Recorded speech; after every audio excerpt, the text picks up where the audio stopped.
sustainability of financing for health, I want to urge both levels of government, as has been stated by Governor Oparanya, to ring-fence health sector funds to support the attainment of universal health coverage.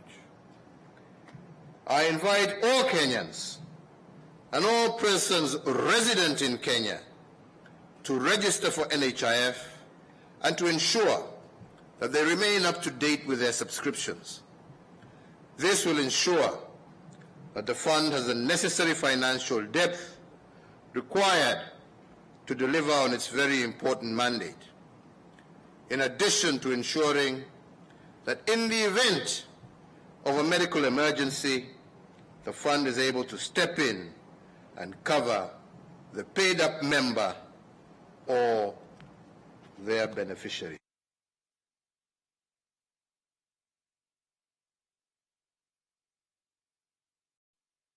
And we'll bring you more details on that rollout in our subsequent bulletins. Now, a group of lawyers in Kayole have come up with an initiative to sensitize people living with disabilities on how to pursue justice. Now, this comes at a time when most people with special needs in the country face difficulties while pursuing justice when faced by problems due to the nature of their disability. In a meeting with disability groups in Kayole, the lawyers sensitize people living with disabilities, especially women, on how to pursue justice while providing them with lawyers' contacts that can help them seek legal in times of distress.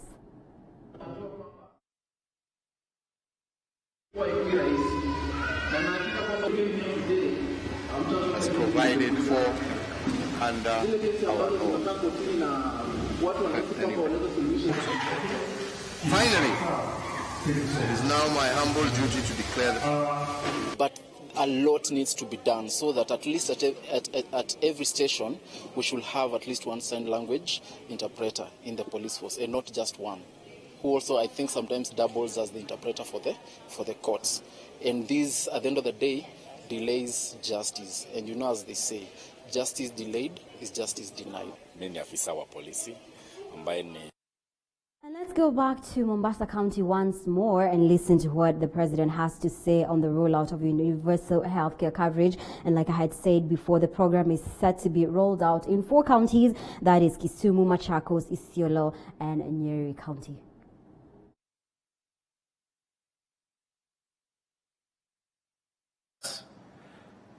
This is not the time to show prowess in debate. This is the time to deliver, so that our people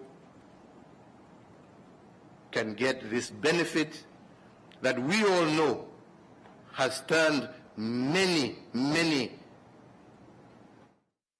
in our country into total destitution because of having to cover their medical. Fix that once and for all.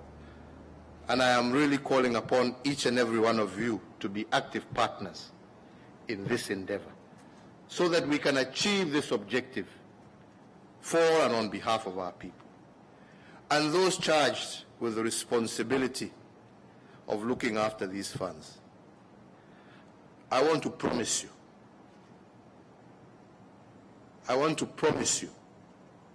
that if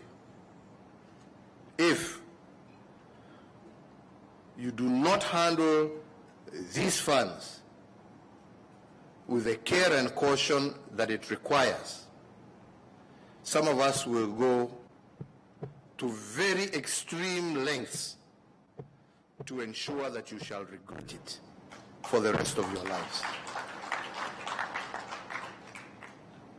Let us be clear that we can no longer afford gameplay in this sector. We have a chance. You have heard what Governor Hassan Joho has said here about what he has managed to achieve in just that short space of time, that is saving lives. This is where we want to go. We want to ring fence this money. We want to ensure, just as we have done in education, we want to do the same in health. That the same manner we ring fence our education funds, we should now begin to ring fence our health funds. and deliver for our people. Jameni, tufanye hii kazi, hakuna kitu ingine, na itakuwa furaha sio wake, hata kwa macho ya Mwenyezi Mungu atasema kweli hawa wamefanya kazi. Mungu awabariki na walinde. Asanteni sana. Asante sana. Niombe sote tusimame kwa wimbo wa taifa.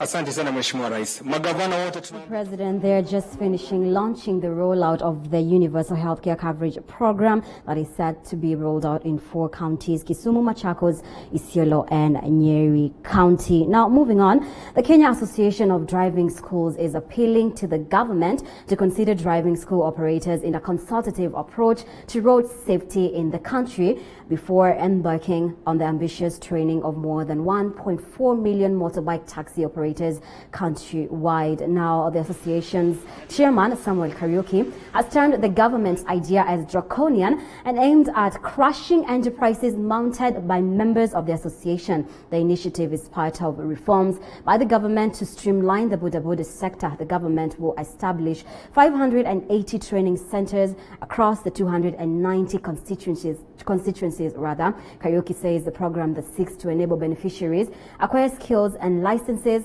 at 750 shillings, which is tenable. Hata sitaweka pesa ya kusoma ya kuingia kwa driving school. Iko pesa ingine ya test application fee, shilingi 700. Baada ya hayo unaenda kufanya mtihani ambayo inafanyishwa pia na serikali through the NTSA. 750 interim. After that wameweka sheria ya kwamba kila mtu akuwe na smart license. Smart license, they are charging 3,100. The government wants to kill the driving school sector, or they want to take over driving schools. Asisi hatukatai, tutawaachia wafanye. Wanasema watafanya through the National Youth Service. Kwani National Youth Service wako na walimu wamefunza kutoka wapi? Sisi we were forced to go to some technical institutes and we paid per person 30,000 Kenya shillings to train as an instructor. So where are these other instructors? Hata saa hii instructors hawatoshi Kenya. Instructors wa kutrain our bodabodas watatoka wapi? Now, what are the odds that you will spot a female Boda Boda rider on the Kenyan roads, let alone hire the services of one? Now, among the few is Kangemi resident Mercy Njeri, to whom the motorbike has been her source of income for the past 3 years. Our reporter David Mudoka caught up with the mother of one as she shared her journey as a female Boda Boda rider. The Boda Boda sector has 4 years in the country been male-dominated, but in recent times, women have begun to gradually embrace the two-wheel medium in a bold attempt to break the gender glass ceiling. Among them is 21-year-old Mercy Njeri, a resident of Kangemi, and today we have set out on a mission to understand her journey as a Boda Boda rider in Kenya's capital, Nairobi.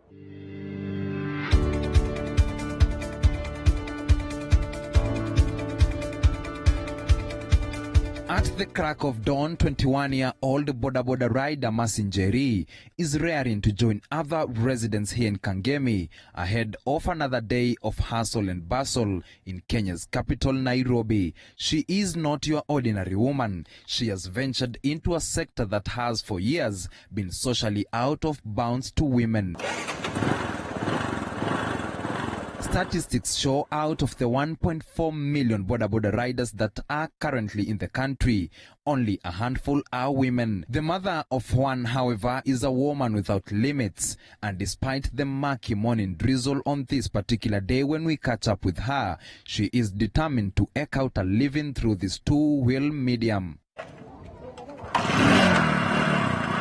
and at the roar of her motorbike, her day has just begun. Nilianza 2017, ndio nilianza kazi ya bodaboda, but officially ile kuingia kwa barabara na kubeba watu ni 2018. But the chilly weather accompanied by the deafening roar of her motorbike have been the least of Njeri's worries ever since she joined the boda sector. With the Kenyan roads always posing an imminent danger to boda riders in the country, the fear of a road crash seems to lurk in her mind. Then there is the perception that female boda riders in the country are not as competent as their male counterparts. At first ilikuwa a bit slow, sababu kila mtu ako guy huyo ile mama mimi siwezi beba na msichana, anaweza enda aliangusha huko mbele. Even her own family at first were worried of her well-being, but the perception has seemed to gradually change over time. At first I wasn't for the idea hata kabisa because hata akikuja niambia ananibeba nilikuwa namrudisha, namwambia hapana, mimi ndiye nitafutie mbaba. Nilikuwa nasikia tu watu wakisema kwamba yeye anaendesha pikipiki, lakini ile tu ni sikushtuka. Ile nilimwambia kwamba ajichunge na wale ile vile pikipiki huwa na vile zinachukuliwa. Nimeona amekuwa na bidii, anafanya kazi, anakuwa na pesa, mtoto wake anapata cha kukula. According to Njeri, the risks are rewarding. On a good day, she rakes in approximately 500 shillings as profit. She tells us she is just beginning and that in the coming days, she aspires to own a motorcycle. Tuseme by the course of this year or next year, nitakuwa nimefikisha ya kununua boda pikipiki yangu. She says that gender should not define anyone's occupation, as she calls on more women to embrace the boda sector in a bid to change the narrative. Wajitokeze endo ufanye biashara yako, bora as long as by jioni uko na kakitu ile unajekea kwa mfuko. While she admits changing the narrative is not a walk in the park, she says it is achievable. For now, it is time to continue giving her male counterparts a run for their money. David Muthoka, TV47, Nairobi. Thank you, Mudoka, for that report. Thank you for staying with us here on Newsfeed. Let's take a short break. We'll be back with the sports news in just a moment.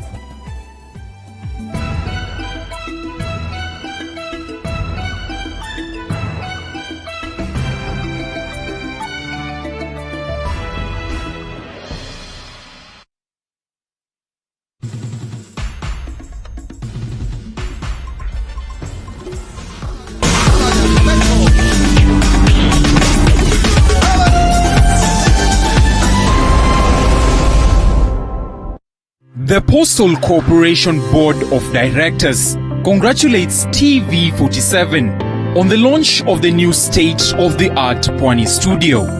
We are proud to be associated with you as you celebrate this milestone. Posta Kenya, touching lives. Congratulations, TV47.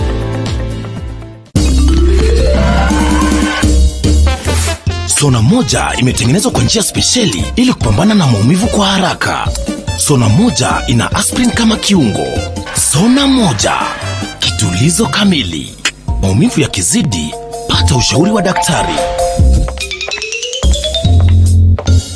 HomePoint Investments Limited introduces to you a new mega project named HomePoint Royal Gardens at Mwingi.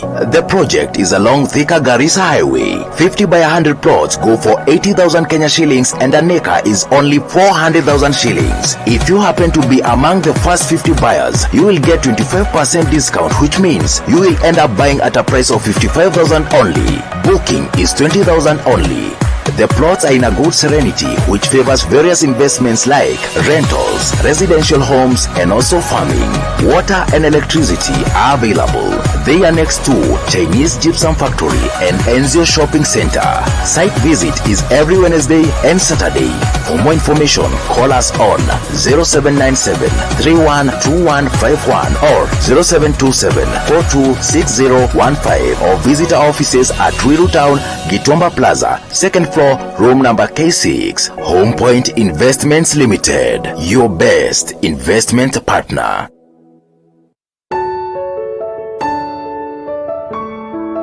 Nilikuwa nafanya kazi pale Pangani Police Station, vibanda ikafomolewa.